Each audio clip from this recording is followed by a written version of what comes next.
कि निशांत को राजनीति में आना चाहिए क्या? आप क्या मानते हैं? मुख्यमंत्री नीतीश कुमार के बेटे निशांत को आना चाहिए राजनीति में? बहुत लोग मांग कर रहे हैं, इसलिए आपसे पूछा। हाल के दिनों में एक्टिविटी भी वो मीडिया के सामने काफी कुछ आपको बता रहे हैं कि पापा ने बहुत विकास किया और इस बार भी देखिए, अपने पिताजी के नीतीश कुमार के बेटे निशांत राजनीति में आने वाले हैं। बिहार में इन दिनों चर्चा तेज है। निशांत ने भी आज मीडिया से रूबरू होते हुए नीतीश कुमार के लिए एक बार फिर वोट मांगा है। जब सवाल केंद्रीय गृह राज्य मंत्री नित्यानंद राय से किया गया कि क्या नीतीश कुमार के बेटे निशांत राजनीति में आएंगे, आप लोग स्वागत करने के लिए तैयार हैं, क्या कुछ जवाब दे रहे हैं? सबसे पहले उनका बयान सुनिए। सवाल सर है कि निशांत को राजनीति में आना चाहिए क्या? आप क्या मानते हैं? मुख्यमंत्री नीतीश कुमार के बेटे निशांत को आना चाहिए राजनीति में? बहुत लोग मांग कर रहे हैं, इसलिए आपसे पूछा। हाल के दिनों में एक्टिविटी भी वो मीडिया के सामने काफी कुछ आपको बता रहे हैं कि पापा ने बहुत विकास किया और इस बार भी। देखिए, अपने पिताजी के किए गए काम के संबंध में अगर वह बता रहे हैं तो काम किए हैं, इसलिए वो बता रहे हैं। स्वागत करते हैं आप लोग अगर आते हैं? नहीं, काम का, नीतीश जी के काम का, एनडीए की सरकार का स्वागत तो बिहार की जनता कर रही है। वाह वाह, सब लोग कर रहे हैं कि जंगल राज भी समाप्त हुआ है और बिहार विकास के पथ पर है और माननीय प्रधानमंत्री नरेंद्र मोदी जी का विशेष आशीर्वाद है बिहार पर। तो बिहार का विकास जिस गति से हो रहा है और गति से होगी। राजनीति में भी आने की चर्चा हो रही है सर कि निशांत कुमार राजनीति में आएंगे और जो खबरें बैकडोर से आ रही है कि होली के बाद में जदयू ज्वाइन कर सकते हैं। तो अभी हमको तो इसकी जानकारी नहीं है।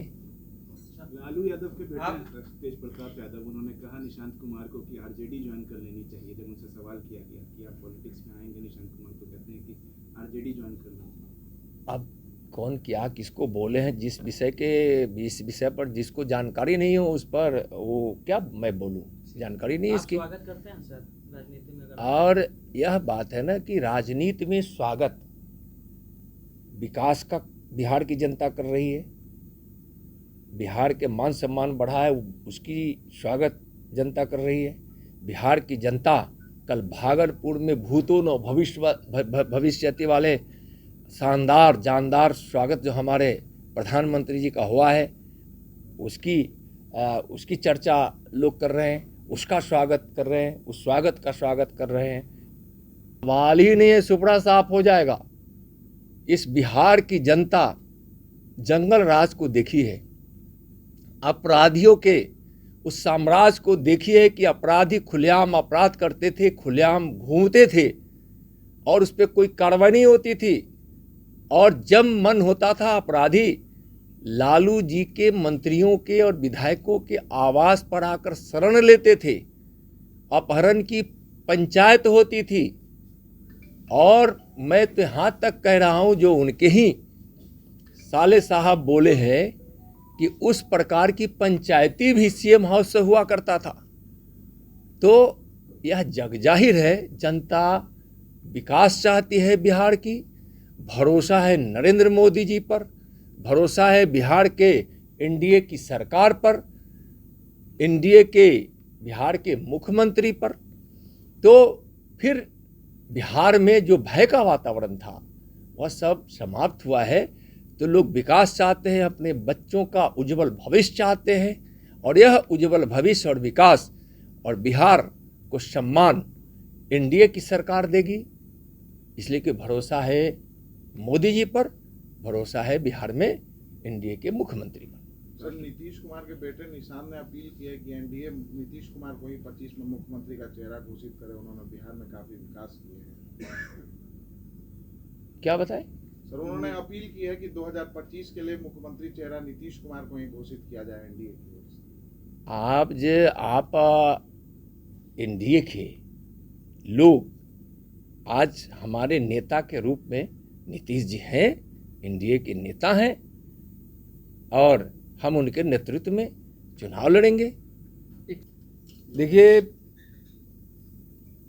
रेलवे में नौकरी के बदले जमीन और प्रॉपर्टी अपने परिवार वालों के नाम कराकर नौकरी देना, यह कानून के खिलाफ है।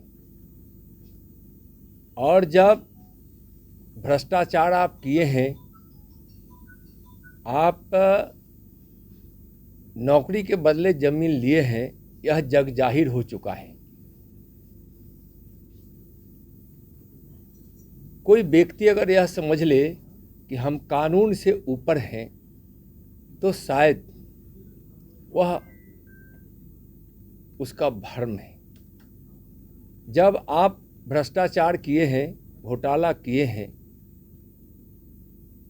तो फिर कानून को स्थापित करने वाली और कानून तोड़ने वाले ऐसे लोगों को कानून सजा दिलाने के लिए कार्रवाई करती है और कानून के हाथ लंबे होते हैं। तो कार्रवाई हो रही है, न्यायालय ने सम्मन किया है, तो जो जैसा करेगा वैसा उसको तो भोगना पड़ेगा। एक गीत भी है कि जो जैसा कर्म करेगा फल देगा भगवान, यह है गीता का ज्ञान। गीता तो लालू जी पढ़ते नहीं हैं, अपने बच्चों को कभी पढ़ने भी नहीं देते हैं और गीता को रामायण को जलवाते हैं। शायद गीता के उन पाठ को याद किए रहते तो शायद इस प्रकार के घोटाला और भ्रष्टाचार न करते। तो आज जो वह किए हैं घोटाला और भ्रष्टाचार, तो उन तक कानून भी पहुंचेगी और न्यायालय उचित उस पर फैसला भी लेगी। एक सवाल है सर, प्रधानमंत्री नरेंद्र मोदी कल आए थे बिहार में, उन्होंने काफी सारे ऐलान भी किए जिस पर विपक्ष ये कह रहा है कि जो जूट मिल वगैरह आते थे, कहे कि चाय पियेंगे, उन्होंने उसको खुलवाया नहीं, बंद ही रह गए और सिर्फ वादे करके गए हैं, इस बार झूठ बोल करके गए। वो लोग क्या बोलेंगे? आरजेडी और कांग्रेस वाले लोग, उनका सारे आरोप निराधार होते हैं।